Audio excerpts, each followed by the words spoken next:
Alright guys, the Real Wonder here again today, and today guys I'm doing another Premier League match predictions for week 12.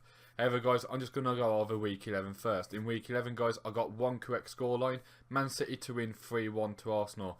I came close with some other ones, but I only got the Man City one correct. So let's see if I can do better this time. So let's get straight into it. So to get us back under the way guys in the Premier League is Arsenal taking on Tottenham in a London derby. It's going to be great. Arsenal fans look forward to this, Tottenham fans look forward to it, and I think it's going to depend on key players being fit. If Tottenham have Dele Alli, Harry Kane, Harry Winks, you know, they're going to be at full strength and they're going to really be up for this. And Trippier as well, he showed that he can play well. He played well for England against Germany. So we're looking at some good players here for Tottenham. Also, Arsenal have some good quality as well. Sanchez, Lacazette, Ozil, when them three are on the pitch and actually link up, they play some beautiful football. However, Arsenal always seem to fall short against the bigger teams. They fell short against Man City. Will they fall short here again today? I think they will, guys. I think Tottenham will win this game 2-1, especially if they have their key players fit. Next up guys is the beginning of the 3 o'clock kickoffs. Bournemouth are taking on Huddersfield. Now they both won 1-0 in their last games. Huddersfield respectively beat Brom 1-0. Bournemouth beat Newcastle 1-0. So this is going to be an interesting game. Bournemouth like to play some good football and have some good players like Jermaine Defoe. Huddersfield also like to play a good style of football as well, and also have some great players as well, like Aaron Moy. So this is going to be very interesting guys, and I think this time guys, both of these are going to cancel each other out. I think it'll be 1-1 in this game, but Bournemouth are just starting to get a bit of rhythm going, starting to climb up the table a little bit. Huddersfield, they begin off the season well, died off a little bit, had a little bit of a patchy spell, but then came straight back with a win against Man United and now another win against West Brom. So they're not on bad form at all. So both of these teams are starting to pick up their form. I think it'll be a good game, but I am going for a 1-1 draw. Now guys, Burnley host Swansea, and this is one I think is going to be interesting. I like Paul Clement, and I think he tries to play some good football at Swansea, and they have some good players, Tammy Abraham being one of them. Jordan Ayew's also good when he plays well on his day. Looking at Burnley, they also have some good players. Jack Cork can pass the ball around well in midfield and that as well. They also have like Sam Vokes and Chris Wood up front, who are good players to aim at to get the ball in the box and see if they can get ahead on it, because if they can score a lot of goals. Also, Sean Dyche has been heavily linked with the Everton job, but to be fair, you can see why, because Burnley are high up in the table. I think they're about 7th. They're doing really well, and I think they're just like on goal difference or something like that. They're just outside the Europa League, but it's only like by 1 point or goal difference, and that's incredible for Burnley. And Sean Dyche has done an absolute fantastic job there. In this game, guys, I think Burnley will carry on as they did last week and win 1-0. Swansea lost 1-0 last week. Burnley won 1-0 last week. And I think this week, guys, but it'll be the same scoreline and both teams on the same end of that result. I think Burnley will win 1-0. Next up guys is Palace against Everton, and I think this could be a very good match for both teams. Everton beat Watford 3-2 at home just before the international break. Brilliant result for them, brilliant result for their caretaker manager. So that's great for them to get that win and go up to about 15th, get a few points clear of the relegation zone. That's incredibly good for them. Palace on the other hand, they lost to Tottenham 1-0.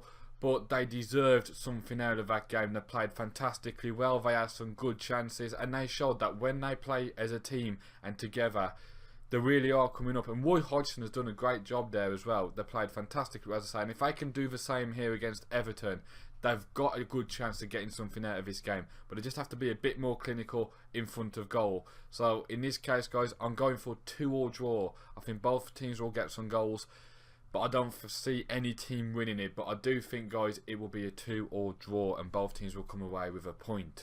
Next up, guys, is what I think is going to be a very interesting match indeed. Unbeaten Leicester under their new manager take on Man City. Now this is going to be very good because Leicester are unbeaten under their new manager and Man City are top of the table. And under their new manager, they look really solid, I think Leicester do. Okay, they've conceded a couple of goals, especially off set pieces. I think Leicester in this match will love to defend and counter Man City, because I think they've got pace up front to get past that Man City back three if they decide to play with a back three, or if they play with a back four, they've still got the pace to get through the middle, like with Jamie Vardy's movement and that as well. He's very hard to handle. But Man City will also like this game because they like to dominate, and all it takes is one chance from Man City and the floodgates can really open here. So I think it's going to be very interesting, guys. But I'm going to go with a well-earned fight between both clubs. I'm going to go for 4-2 victory for Man City. Now, guys, it's the clash of the X's versus the present. It's Liverpool taking on Southampton, or Southampton B team taking on Southampton, whichever way you want to put it. No, I'm joking, but literally, Liverpool do seem to buy a lot of Southampton players, but to be fair, I can understand why, because players like Adam Lallana, Virgil van Dijk, they are good players, they're quality players, and they can get you up that table easily, and that's what they did at Southampton. I know Van Dijk's still at Southampton, but it's going to be interesting, and he is actually on the target list for Liverpool as well. Whenever Van Dijk wants to leave, Liverpool seem to be one of the teams in there. But Liverpool in this game, they've got a great front three. They've got Mane, Salah and Firmino. They've also got other players that can come in and change it around and that. Coutinho, if he plays as well. So they've got a great attacking sense. And to be honest, guys, against West Ham, Liverpool's defence in the first half looked like Barcelona. They looked like they knew exactly what they were doing and there was no mistakes in them. But when West Ham turned that pressure up, the cracks began to fall through again. You began to see where the weaknesses were in that, and West Ham could have had a couple more goals if they kept pushing and kept Liverpool out. Unfortunately, on that day, Liverpool's front three were just absolutely phenomenal and just going straight through, the pace, everything. So Southampton will have to watch out for that.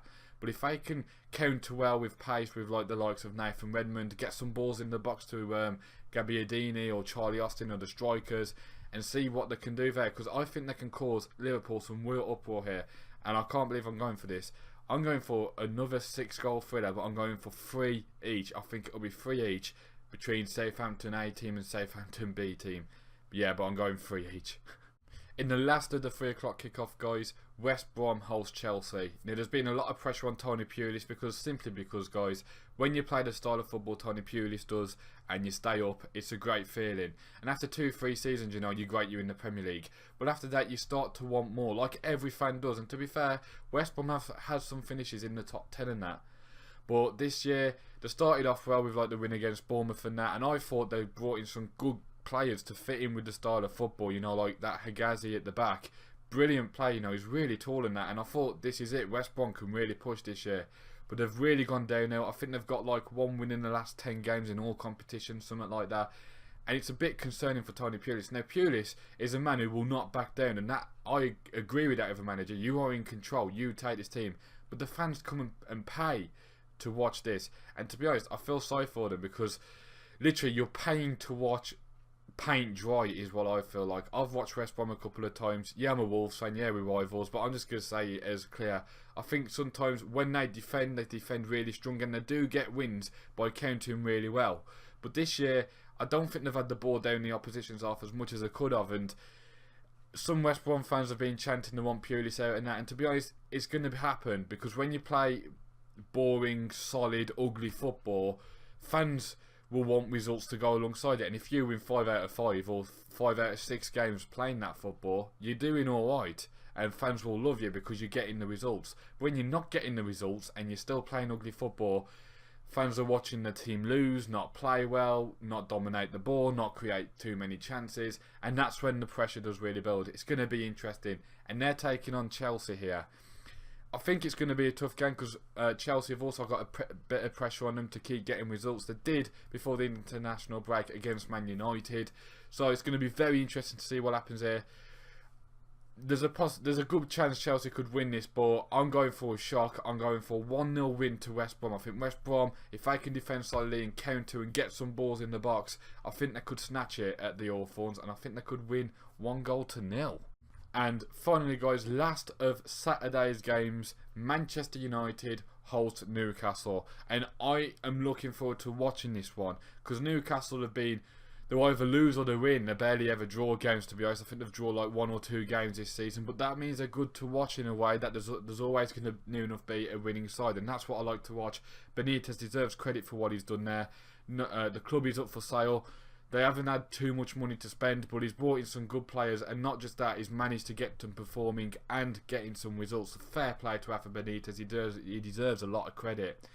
Jose Mourinho at Man United began off the season, and he was like, it's going to be like 90 points to Man City and 89 to Man United or something like that. But since then, City have carried on, whether they've won 5-0 or 3-2, they've carried on this, and Man United have really dipped. In my opinion, poor Pogba being injured is one of that, but they reckon Pogba could return for against Newcastle, which would be good for Jose Mourinho.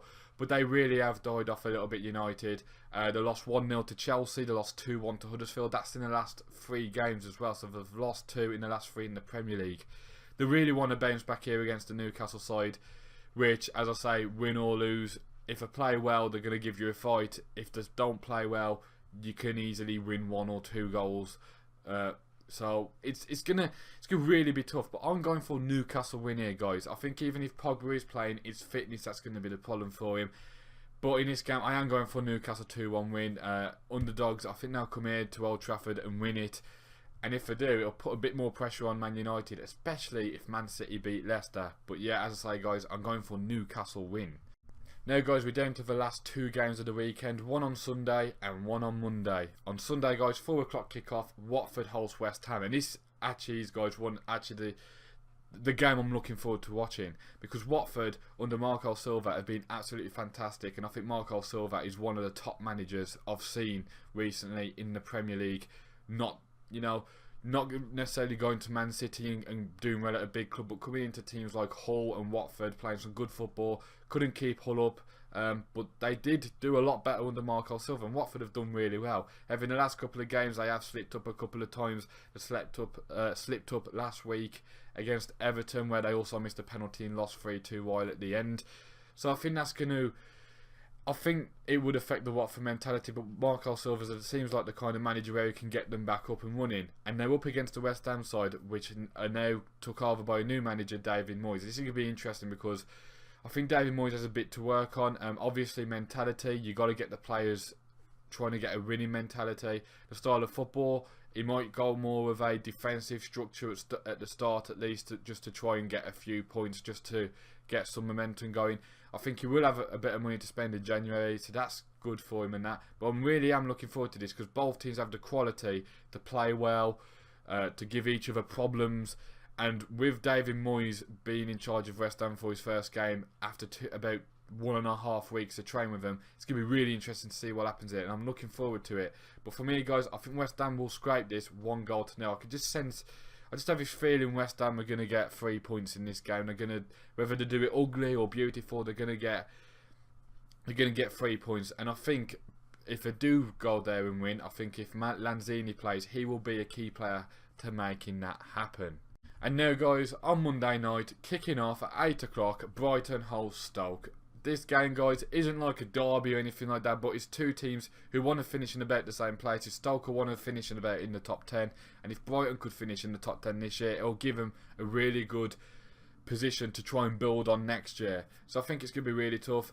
In the last games, guys, Brighton managed to win 1-0 away to Swansea. Stoke drew 2-2 at home to Leicester, with Peter Crouch coming on and scoring. They could have had a win a while at the end. They didn't, but they did show some good character to get back in this. They're going to a Brighton side which will give them problems.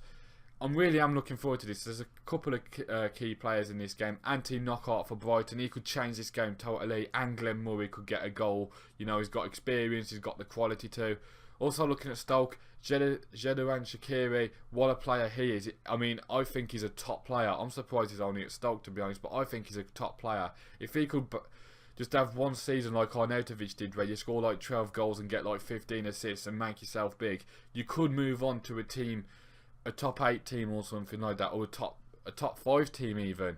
I think it'd be a good kind of play with Arsenal, just to play some simple balls and that at times and offer a different kind of threat.